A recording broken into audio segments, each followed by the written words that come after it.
د افغانستان اسلامي امارت یو قوي دفاعي ځواک جوړ کړی.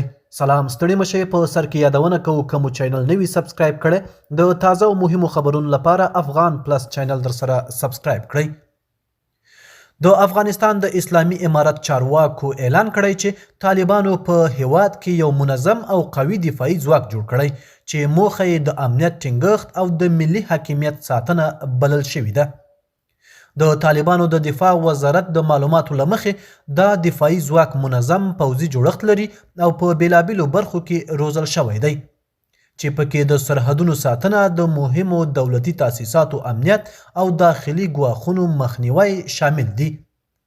چارواکي وایي دغه ځواک د پخوانیو جګړه ییزو تجربو پر بنسټ تنظیم شوی او اوس د یو منظم پوځ په بڼه فعالیت کوي.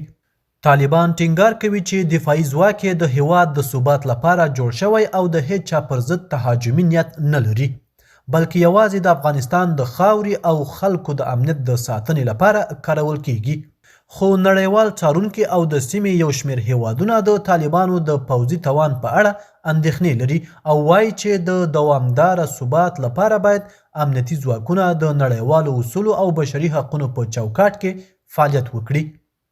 افغانستان دا مهال له اقتصادي او امنیتي ننګونو سره مخ دی او د طالبانو لخوا د قوي دفاعي ځواک جوړول د هیواد دننه او بهر له بیلابیلو غبرګونونو سره مخ شوی دی. د نن ورځې خبر تر همدې ځایه و. د نورو تازه او مهمو خبرونو لپاره افغان پلس چینل در سره سبسکرایب کړئ او خپل نظریات مو را سره په کومنټ کې شریک کړئ. تر بیا ښه وخت.